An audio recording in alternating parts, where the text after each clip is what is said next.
C'est-à-dire que quand j'ai compris au tout début les bases, hein, le bullshit là sur l'esclavage, mais ça il y a très longtemps, j'ai pas voulu consacrer ma vie et mon temps de cerveau à essayer de trouver un sens à de la merde qui n'en a pas.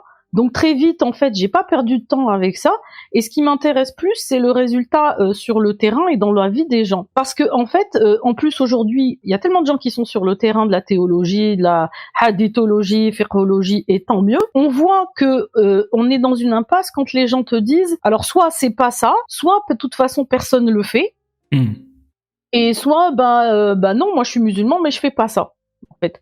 Donc il y a ces trois réponses qui finalement font que du côté de la théologie, dire dans les textes il y a de la merde, il y a des gens qui vont te dire moi je les prends pas et c'est même pas la peine je trouve que ça arrête la discussion. Moi, ce qui m'intéresse, c'est comment c'est vécu et comment on est passé, par exemple, on a glissé de choses qui étaient dans le passé ces mêmes choses sont devenues haram.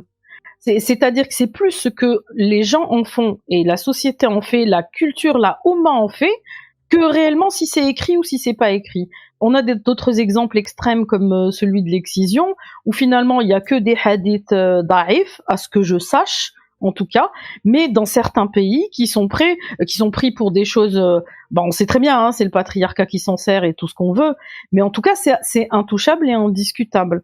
Même si, par exemple, Azhar a émis une fatwa une fatwa apparemment on peut s'en foutre si on en a envie, pour dire il faut arrêter les mutilations génitales féminines.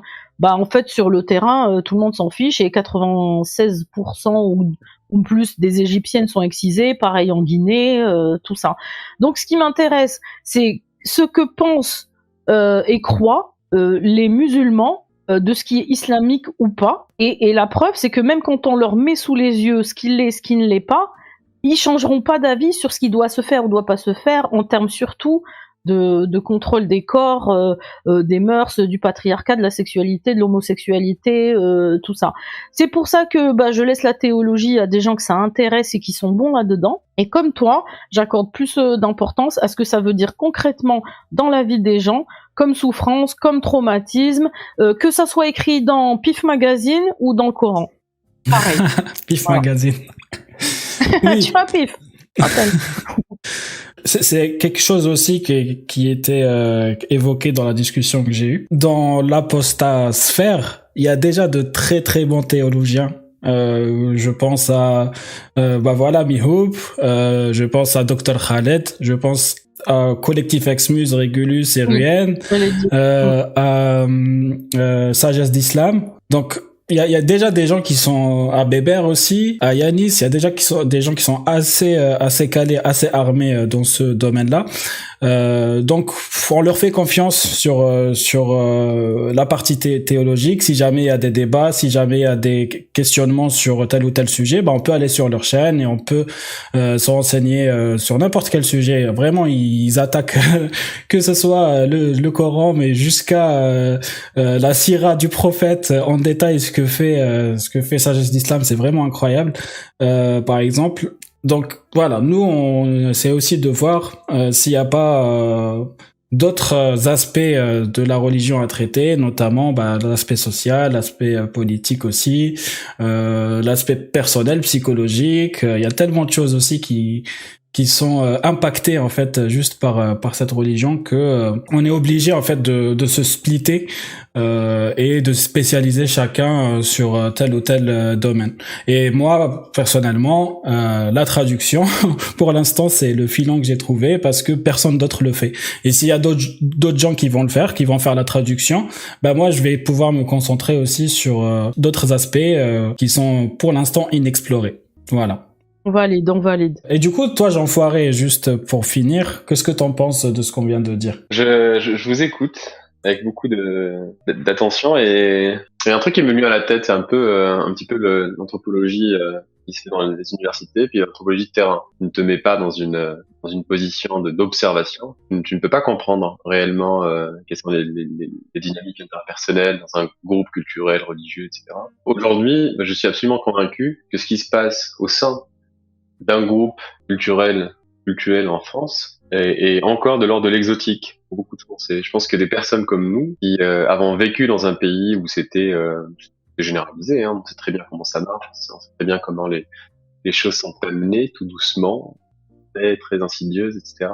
On sait comment ça marche. Et ben c'est important aussi. C'est pas ce qui est important, c'est pas uniquement d'être sur une tour d'ivoire et d'observer les choses d'en haut et d'essayer de voir essayer de faire de la théologie, de la philologie, de la hadithologie, etc., de voir quel texte a été traduit par quel exégète, etc. Mais c'est aussi de dire ce que ça signifie réellement dans la psyché des gens, quels sont les mélanges qu'il peut y avoir du point de vue vraiment des relations interpersonnelles. Ça veut dire quoi, en fait, aujourd'hui, être musulman sur le terrain, dans une famille? Ça veut dire quoi être musulmane? Ça veut dire quoi être un enfant au sein d'une société islamique? Ça veut dire quoi être une femme au sein d'une société? Ça veut dire quoi être un homosexuel au sein d'une société islamique? Je pense que c'est important, c'est super important. C'est aussi important que de faire voilà des thèses. C'est de la théologie pratique, j'ai envie de dire. Ouais. Et c'est fondamental parce que c'est ça en fait qui, quand on parle par exemple de danger, là, les gens se cachent et c'est important de le dire. Les gens se cachent, c'est pas des livres, c'est pas de le fiqh, c'est pas le hadith, c'est pas des hadiths qui nous menacent. C'est nous-mêmes. On a des relations, faut bien comprendre. Les sociétés musulmanes sont des sociétés extrêmement où les individus sont très très très proches les uns des autres. Dans tous les sens du terme, il y a une promiscuité, une proximité entre les individus. Et c'est important de le dire, et c'est important de dire ce que ça veut dire réellement dans la vie de tous les jours. Qu'est-ce que ça veut dire dans la vie de tous les jours? Et je pense que des gens comme Mia arrivent à le traduire très très bien.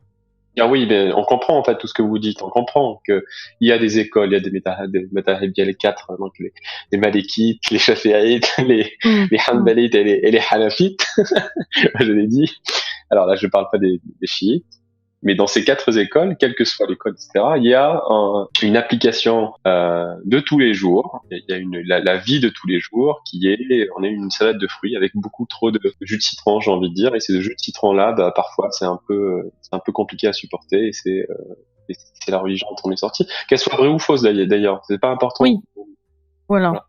Qu'elle soit expliquée ou pas. C'est pas les gens. Exactement. Les gens qui nous disent, par exemple, tel ou tel truc est mal appliqué. On parle de la circoncision. Vous venez de parler de l'excision, par exemple.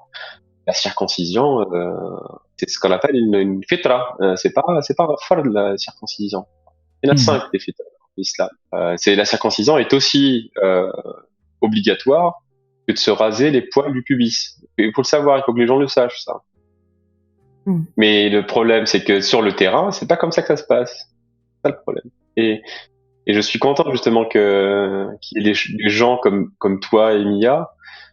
On n'a pas l'impression on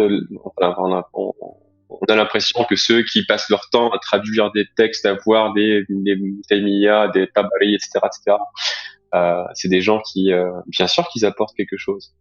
Mais faut pas oublier qu'il y a des gens derrière et des personnes, de vrais individus comme vous, moi et ceux qui nous écoutent, vrais individus. Les enfants.